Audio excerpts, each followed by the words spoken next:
guys, hello. Today we're going to talk about dilations, specifically compositions of dilations and some other topics related to dilations. Alright? Let's go. So please notice that if you have three transformations, having one first, one in the middle, and a very last one, the first one and the last one are called image and pre-image, right? The image is the very last one, while the pre-image is the very first one. Therefore, the book is saying here that if you have a center of dilation, let's say the origin, and you have scale factors in between those figures, that means you're using the transformation called dilations. Dilation is the one that uses a scale factor. If your figure enlarges, the scale factor is more than one. If your image decreases, the scale factor is less than 1. Less than 1, but Higher than 0. higher than 0. So it's between 0 and 1. Now please notice that here you're having a minus kx and a minus ky. Does that mean that the figure is going through another universe, going inside itself and then transforming?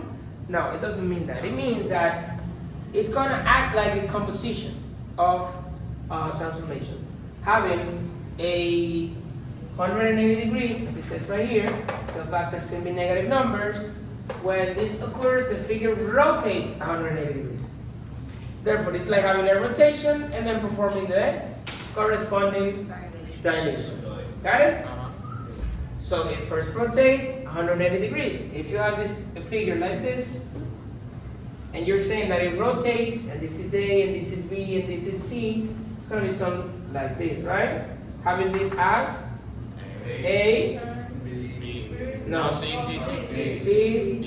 B. And then, assuming that is times 2 dilation, right? Make it bigger. For instance. Or if it's somewhere else, but you can clearly see that first it was performed a 180 degrees rotation. Good?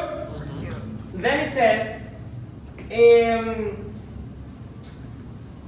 using the coordinate roots for a dilation and a rotation of 180. Please remember that AB in a rotation of 180 becomes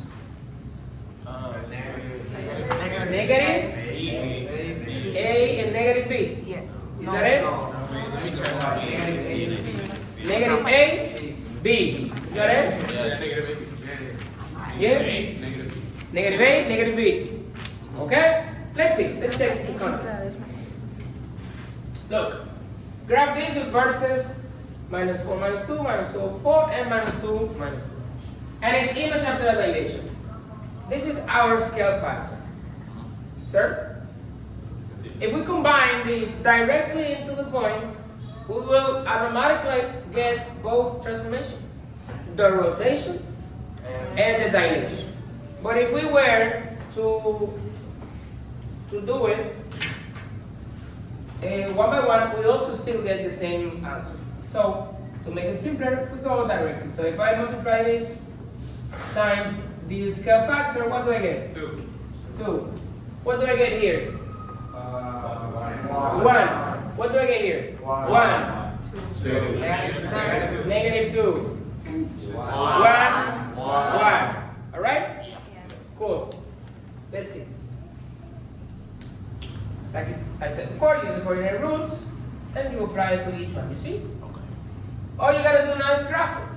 If you graph it, you will only have 2 graphs. You will skip the rotation, but you know it's there, present. I mean, the rotation is a simple transformation.